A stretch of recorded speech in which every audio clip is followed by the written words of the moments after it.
Hey everybody, it's your girl, the Empress Chanel, coming at you with another video.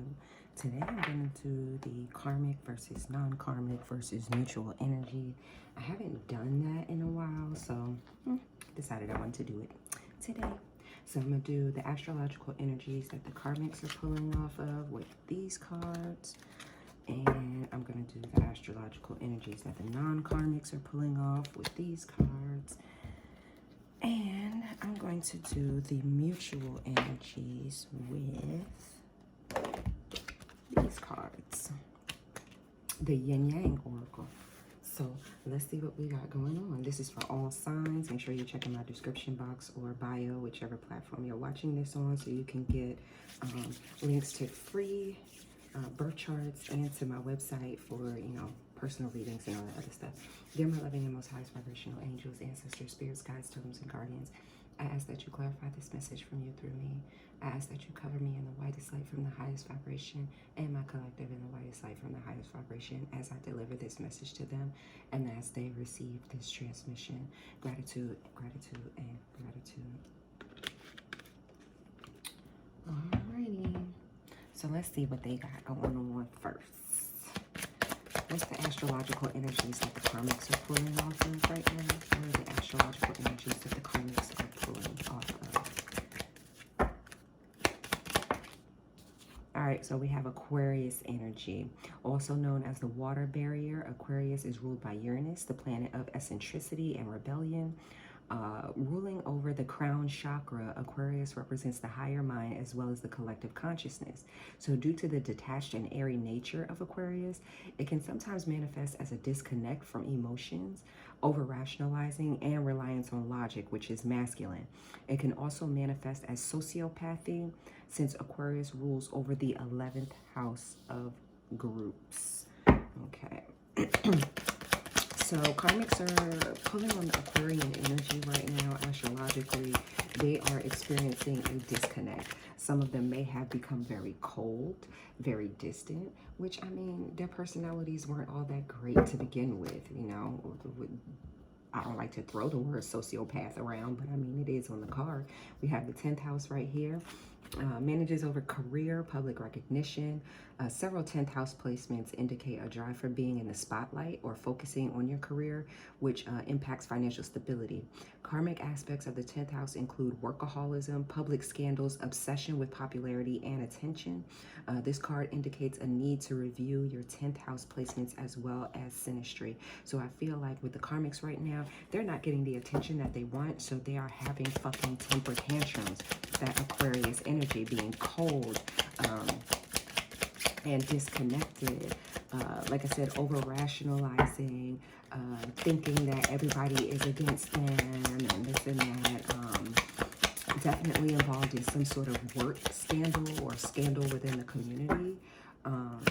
So I feel like a lot of the things that they've been trying to talk about or put out there, or maybe even gossip or whatever, trying to get themselves attention, it ends up backfiring on them, and people are now starting to look at them like, wait a minute, these people that you're talking about, is it them or is it you? We have third house over here, the house of communication. That's what I said, what they was talking about. Intellect, social interest, ruling over the lungs. Karmic manifestations of the third house include mental illness, lack of direction with their thoughts, as well as a drive for misuse and abuse of communication, as well as communication devices, aka social media. Like I said, they've been talking shit about you, putting things out there about you, and now that nobody's believing this shit, or people are starting to think more about what they're seeing rather than what they're hearing from this person. What they're seeing and what they're hearing from this person is just not matching.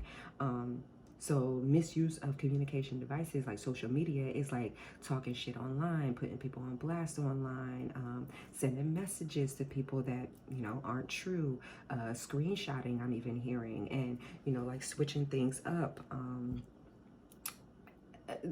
People can do all type of things with Photoshop and blah, blah, blah nowadays.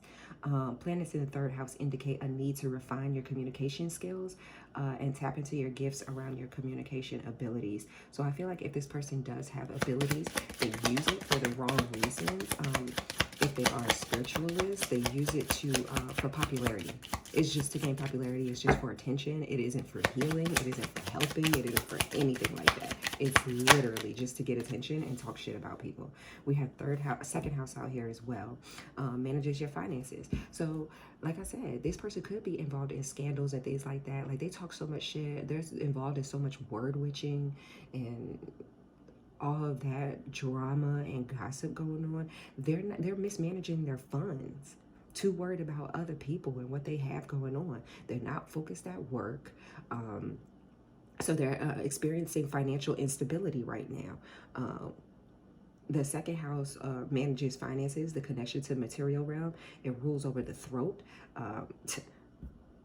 communication.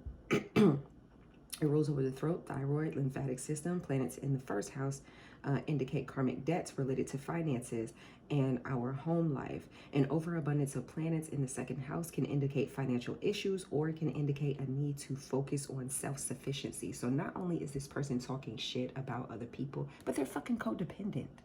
6:06 on the clock. That's about harmony and cooperation.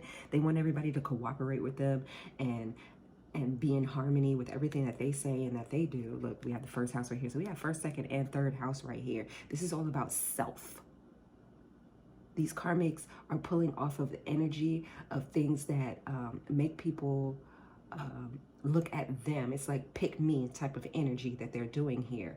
They're trying to get groups and groups of people, whether it be at work, at church, you know, in the community, to just look at them. They have something to say all the fucking time, and they want everybody to listen to them.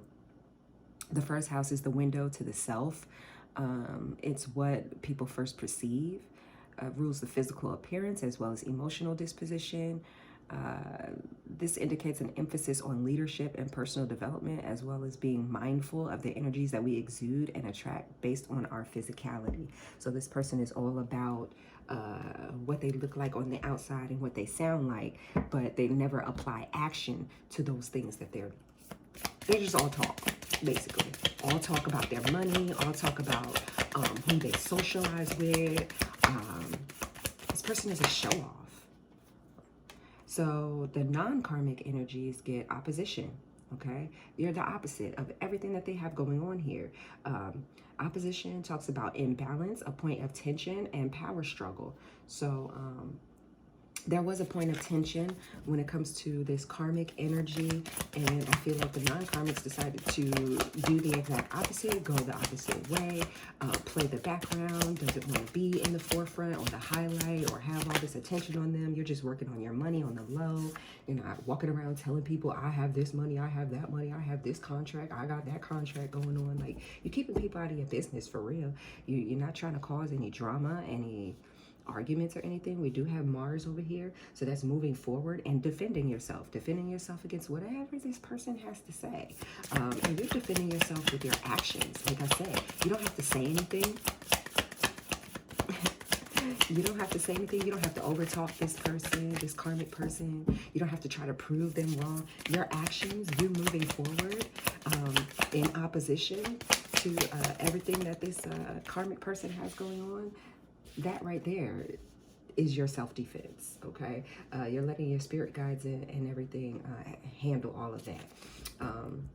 So we have Aquarius right here again. So both the karmic and non-karmic energies are pulling off of Aquarian energy. However, like I said, since the non-karmics are pulling off of it in opposition to the Aquarian energy, to the karmic energy, I feel like the karmic energy is pulling off of the negatively aspected parts of Aquarius, and the non-karmics are pulling off of the positively aspected parts, meaning originality, philanthropy, and progressive imaginings, I mean. So you are, or the non-karmic is being progressive with their philanthropy and very original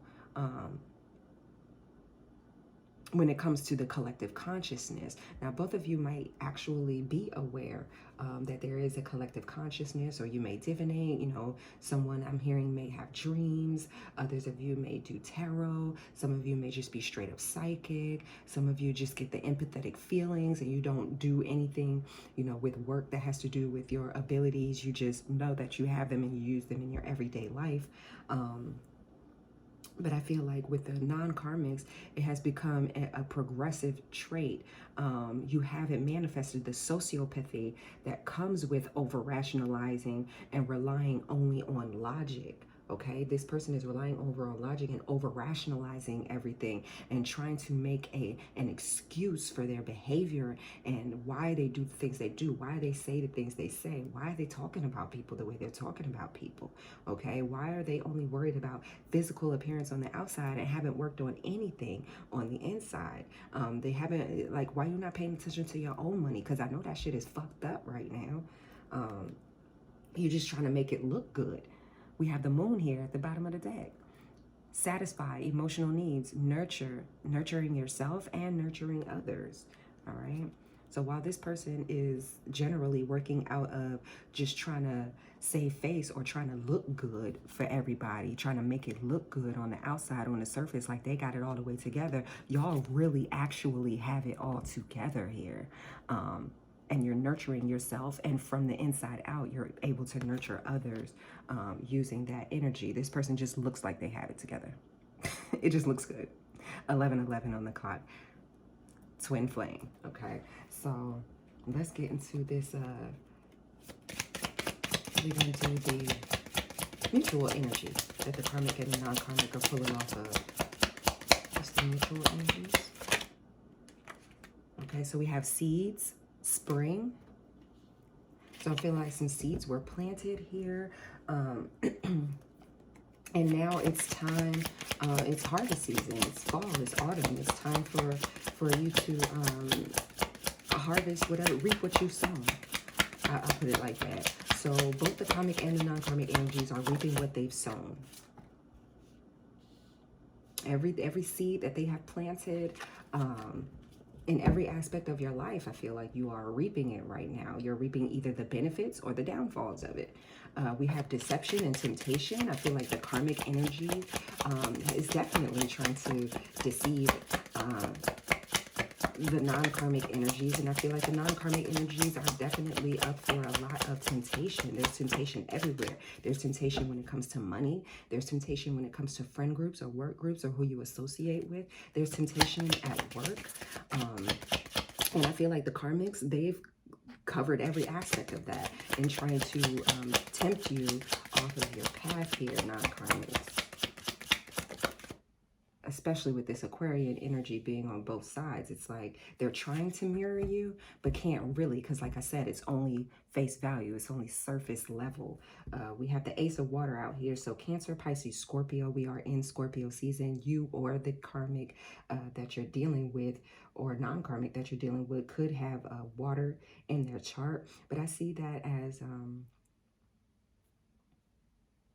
something that's washing away. There's water right here in the deception and temptation card. Like I said, I feel like this karmic uses intuition as well, has a level of intuition as well, but they use more of the thought side of it. They don't use the emotional side of it. They don't try to satisfy emotional needs.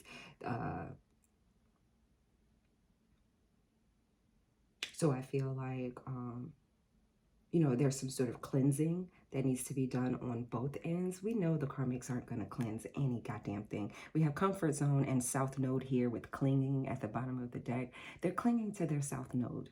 Okay, you guys have decided to come up out of your comfort zone and let go of the things that you felt were holding you back here. Like I said, with this Mars card, this is about moving forward and defending oneself as you move forward. But this right here, the karmic is clinging to their past because they're comfortable there. That's what makes them comfortable. These could include your family. These could include commitments to your work, home life, things that they're just too uncomfortable to try to change, to try to see a different side of, to try to see how things maybe have, or energies maybe have evolved, in reference to that. Let's get some angel cards out here for the karmics and the non-karmics, and kind of close this out. Angels, what do you have to say to us about the karmic energies? The definitely these karmic energies, y'all need to watch out. Like I said, in your family groups, in whatever you have or are going to be committed to, whatever you're trying to commit yourself to, because like I said, there's a level of deception and temptation going on, but I feel like these people do have a little bit of intuition as well. They just don't use it the way that you use it. They use it in a negatively aspected sense, and you guys are using it, the non-karmics are using it in the correct way to move up and on. But there is a level of temptation to try to hold you back, to try to hold you towards this. Like the karmics come in very tricky forms, you guys, because karmics can come in the form of somebody, like I said, who first house looks like they're not a karmic. They know how to talk that shit with that Aquarius energy right there. But you know, deep down inside, your intuition here is telling you, that big ass ace of water is telling you, nah, don't believe it. See, we have Temperance here for the non-karmic energy, and we have the Queen of Wands here, the witch, the karmic witch here. Now, this person could embody feminine energy, could be a male or a female, but this is definitely a fire sign energy, feminine fire sign energy, Aries, Leo, Sagittarius. But this is about divine power, guards against mental troubles. So this, you guys are guarded against any mental issues, or this person that has mental issues, like I saw here in the Aquarius card, can manifest as sociopathy. And, you know, this person needs to learn how to refine their communication. This person is very sinister, deceptive, and will use magic to do whatever it is that they need to do. Deception. Like I said, the Queen of Wands, like I said, this this karmic energy is about face value, is about what they look like on the outside. The Queen of Wands is very sexy, very beautiful. So someone who's very alluring, someone who people would look at and want to hear what this person has to say, because this person is easy to look at. But like I said, it's all about face value with this karmic energy over here. The non-karmic energy got Temperance. See, this is about matters from within. This is about being balanced from within. This is about divine intervention. Temperance is about, I believe it has Archangel Michael on the card, on the regular tarot deck. So Temperance is about energy from within. This Queen of Wands is about surface level. Like I said, this person has the physical appearance of someone who is healed, but they're really not. They know how to talk a good game, but they really not. Their money is fucked up on the low. They really don't know how to manage what's going on with work, with their career. The communication is all fucked up and off. And you guys can tell that whenever you get in around this person. We have reconciliation, regains the favor of those one has offended. So that is the Temperance energy. Clarify that. Light of understanding acquires knowledge and cures illness. This is the Knight of Pentacles. So slowly, and look, we got Archangel Michael at the bottom of the deck, 1828 on the clock. And Archangel Michael is perseverance, success in conflict, and overcoming adversity. So that's what you guys are doing over there. I was a little confused about the word reconciliation, but I feel like that's reconciliation with self. That's reconciliation with mind, body, and spirit all coming together. And working together. Temperance is about alchemy, that divine alchemy. So all of that working together in order to be your driving force to move you forward, so you can recognize the deception, the temptation, and you can harvest your seeds that you have planted here. One more for the mutual energy. We have spy, watching, and inspecting, which wanted to come out here in reverse. I read these upright, but I feel like this person is no longer able to spy on you. You guys have made certain decisions in your life that help you to be able to move up and forward, like I said, from this energy, especially with the help. And I just called it here with the Temperance angel. I said I believe the angel on the traditional deck is Archangel Michael. And then we see Archangel Michael here at the bottom of the deck with the High Priestess. Okay, so very psychic energy, very spiritual energy. You guys are being divinely guided by your angels, by your ancestors, by your spirit guides, in every situation and with every encounter with this karmic energy. If you are still encountering this karmic energy, because this could just be new karmic energy, you could recognize the same energies or entities that were on karmics that you've already defeated before on new people, or you recognize it on somebody else that you haven't seen it on that person before because you were so focused about somebody else that had that energy on them. So Ace of Swords right here, that's the truth. 2020 on the clock. Okay, so I'm gonna leave it right there. If nobody told y'all today, I'm gonna tell you I love you. Peace.